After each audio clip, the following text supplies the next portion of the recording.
Waterford Cuvee Koffi. Okay, that is right here.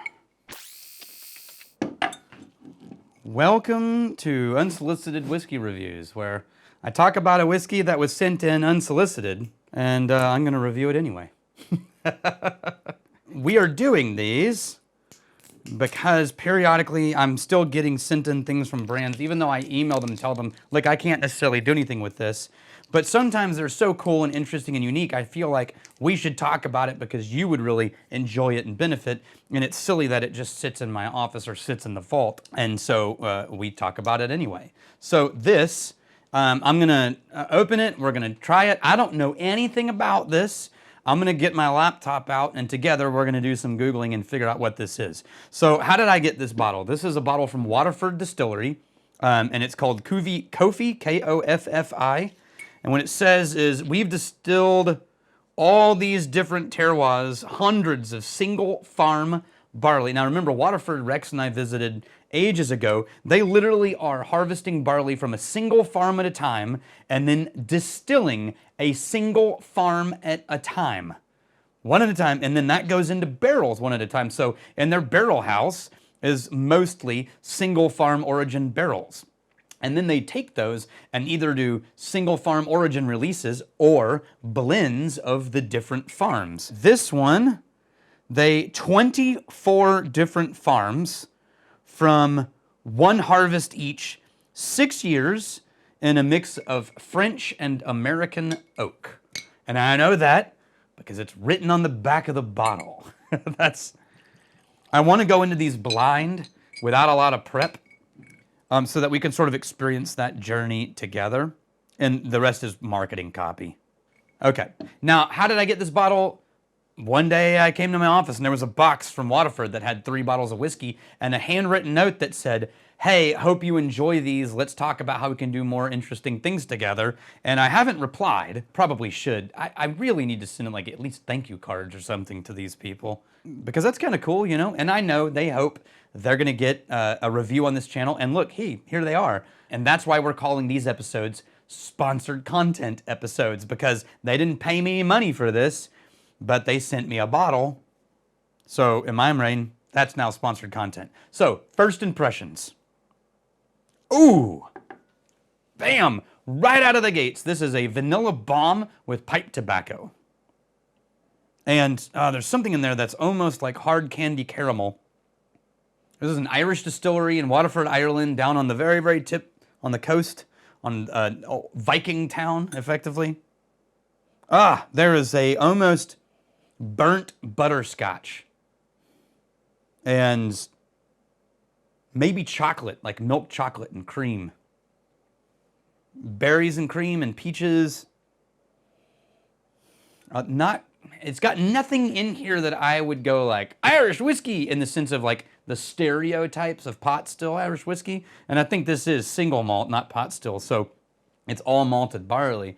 But this is more in the vein of a really meaty, hefty, weighty scotch. A lot of umami in the nose, or earth. All right, cilantro. Oh, there it is. Okay, 6 years old, it still tastes a little young. It's a lot of apple, a lot of cinnamon, a lot of like young barley, but not immature, just youthful and vibrant and vivacious. After the sip, it brings forward more of the earthy, mulchy notes in the nose and more of the darker fruits, more of your raisin, like chocolate raisin. And then that apple turns into this sort of like funky, malty, peppery, zesty thing. This is really nice. 50% alcohol. Okay, I'm gonna add a little dash of water to this. And then while it sits, I'm gonna bring my laptop over and I'm gonna share my screen so we can all see exactly what I find. Ooh, that was a lot of water. I might be redoing that in a second. Waterford Distillery, because I'm gonna get like the water in there too. And this is Cuvee Koffi. So Oh, wait, these pictures are not the picture. Oh, it's other Cuvees. Okay. A trio of Cuvee. What is Cuvee? I know this, but I can never remember. Yeah, it's a wine term. I knew that's why my brain was like, wow. Basically, it's a batch. So you know who else uses this is Still Austin uses this, and Nancy Fraley, who works with a lot of craft distillers in North America, came from a brandy background, and she's often talking about these sort of like, this is this batch of this season's bourbon barrels, but it's basically, yeah, this year's batch of things. So what they're saying is this is the releases for 2023 batched in these ways. And there's a trio, and they sent me all three of these trios. What they're saying is, oh, where you can buy it. It's getting a little easier. We're gonna, these other two bottles are also in my list of things that we might be able to try on one of these episodes. But here's the Koffi. Let's see what the Koffi is. The Waterford Cuvee named Koffi after Mr. Nathaniel Koffi, who is responsible for the artwork. Okay. First, this series came out in 2021. This is the oldest whiskey to date so far. 24 different farms. They said this on the back of the bottle. 6 years old. They really don't say anything else about that. Let's look at Nathaniel Koffi. Oh, there's a whole page on him on the website of him doing the artwork that's on the cover of this bottle. That's cool. The head distiller, Ned, who we met, sort of pioneered this. And, okay, there's an about the artist. I'm not going to go into the about the artist, but this is really pretty. He was aiming to capture, evidently, the knack of a blend of 24 different things. I wonder if it's 24 different colors. That would be really cool. Okay, well, not a ton to know about that. I sort of wish that they had listed which 24 farms it was, because that would have been really cool. And I know there's no room to put that on the bottle, but on the website, one of my favorite things about Waterford, and this has always been true, is since they started, their main goal was to shine a light on farmers and to give farmers a sense of identity for their barley, a sense of place, and to give the whiskey a sense of place and identity and attach it all the way back to the ground and the people. And so I do wish that this 24 blend listed the 24 farms on the website, somewhere where you could actually search for it and find it, because I would never put that on the bottle. That's a lot of work. But for those who are really, really looking, it would have been nice to see the 24 farms. Yeah, and I'm not going to go back to that. They might do other batches later in the year. Here's what I'm going to say. I'll stop this recording.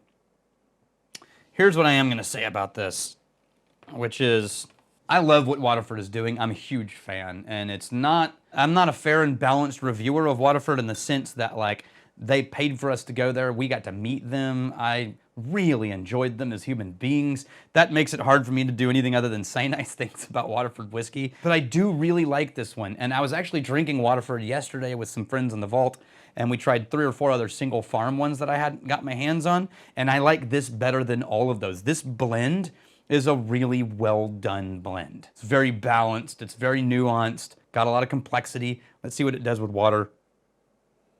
Once again, because it's younger, and it's not that, 6 years is pretty solid.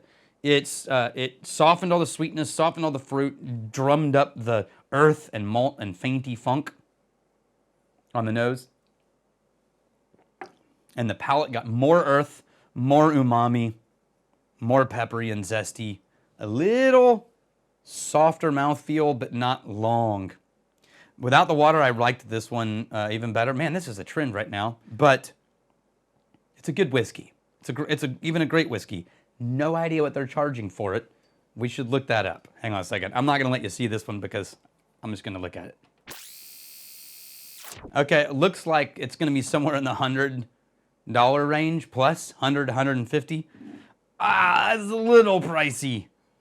But look, I get it, man. Their attention to detail on all the levels of production has sort of forced them into a certain category of pricing in order to fund that effort. And I don't know that I would drop $150 to continue to do Waterford, but I would always like to have a nice Waterford in my selection to show to people. I wouldn't like collect them all necessarily. And I wouldn't compare it to any other Irish. I would actually compare it more to Scotch than I would compare it to Irish. Apples and sweetness and faint and soft sulfuric. Yeah, it's nice. Without water, way better. But anyway, I hope you find these interesting. And I'm really glad you're here. Cheers.